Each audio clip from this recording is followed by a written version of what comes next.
Former two-time NBA All-Star and two-time NBA champion David West recently spoke during a virtual watch party for the NBA Finals about the Bargnani and Bosh era of the Toronto Raptors and how that big duo would blow the NBA out of the water and that they were way ahead of their time. Is David West right about what he says here? Let's get into it.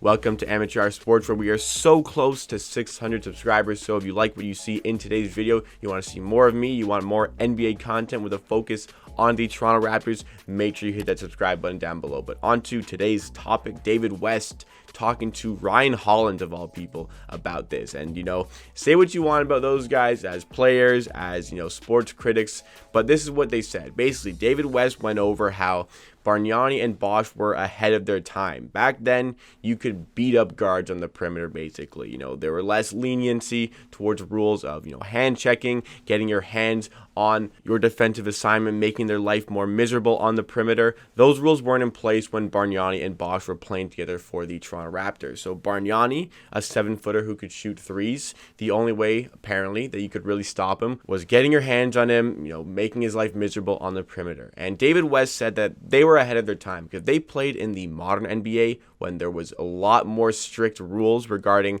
how you could defend somebody on the perimeter. He said that these two, this big tandem duo of Bosh and Bargnani, would blow the NBA out of the water because they were damn near impossible to guard. And I don't know how much I really agree with this because there were a lot of problems with Bargnani and Bosh at the time. And while those two played together for the Toronto Raptors, it was a 4-year period, they made the playoffs only twice out of those 4 years. And in those two playoff runs, they lost in the first round both times. And both of those were in Bargnani's first 2 years as an NBA player. And even though his stats got better in his third and fourth year, the Raptors got worse. And Bosh ended up leaving to join the Miami Heat. I do not blame him for leaving. The joke of an organization, the Toronto Raptors, was at the end of the 2000s to 2010 period. So Chris Bosh leaves. I can't fault him for that at all. I mean, a lot of people hated him for that decision, but Chris Bosh made the right move for his basketball legacy. Probably going to end up going down as a Hall of Famer after winning 2 championships with the Miami Heat. But back onto the topic. Bargnani on the perimeter being damn near impossible to guard because, well, he could shoot that set shot. He could shoot that 3 very effectively. He had good percentages from 3. And, if you guard him too tight, he could get past you and go to the rim, get his points there. But Bargnani was horrible on defense. And Bargnani was the first overall pick by the Toronto Raptors in the 2006 NBA entry draft. Above second overall pick LaMarcus Aldridge. When the Raptors, if they could go back, well, maybe they'd make a different decision. But it all kind of works out a big domino effect into a 2020 NBA championship, in my opinion. So, butterfly effect, whatever.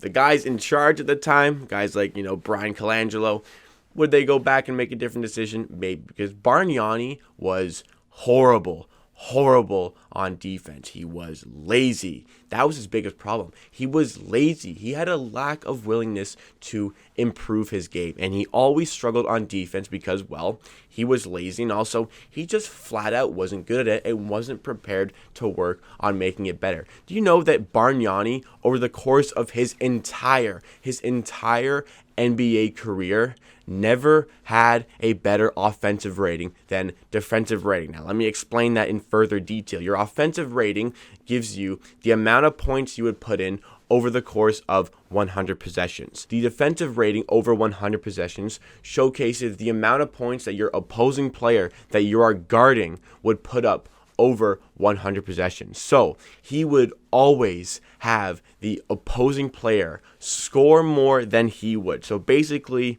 he contributed to losing basketball because he would just simply allow more points than he would put in.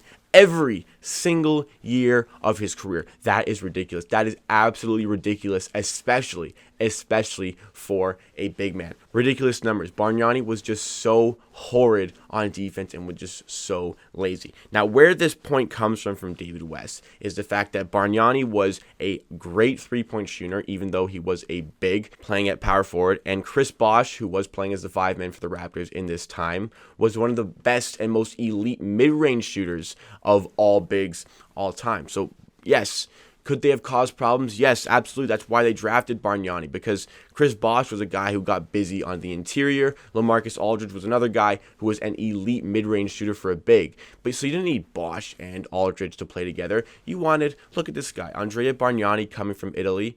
He can come in. He won't disrupt Chris Bosh's space because he gets his points out on the perimeter shooting threes. It seemed like a match made in heaven, but it didn't work out because Andrea Bargnani, truthfully, never panned out. Was an absolute bust from the first overall pick standpoint. So because of this, Andrea Bargnani's lack of ability to play defense, and there's a lot of other factors around the team. The teams just weren't tremendous, truthfully. They weren't like gross teams to begin with.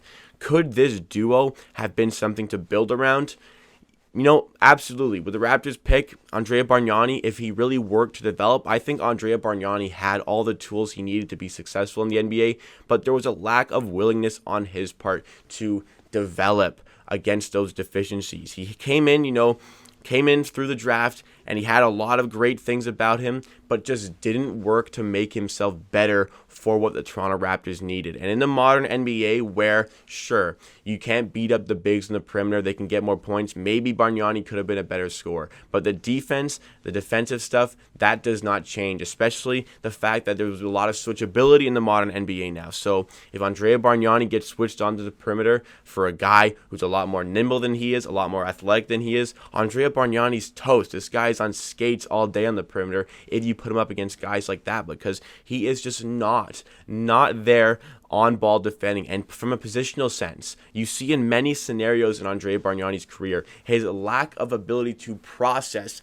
positional sense from the defensive set. So Bargnani was a mess. Now, yes, bigs were not treated as fairly back in the day. You really could get your arms on them, just dig your forearms into them on the perimeter, make their life difficult. Bargnani had, he pulled through to get through his shot, to get to the three, and when he pulled through like that, you could just kind of grab his arms, and stuff went unpunished in the day. But now, if Bargnani was playing, sure, he'd get fouled a lot, and maybe he'd still get his points, maybe he'd get more points. But again, I cannot emphasize enough how poor Bargnani was on defense, and for that reason, I don't think it would have ever really worked. Could Bosh have been an even more formidable player if that was the case? Sure, but you could say that for a ton of guys. There are a ton of bigs who you could say this about. It's not just Bargnani and Bosh. When you really get down to it in the modern NBA, teams who revolve around their big just simply do not have success compared to other teams. Like, if your big has to be the guy that goes out and wins you a chip,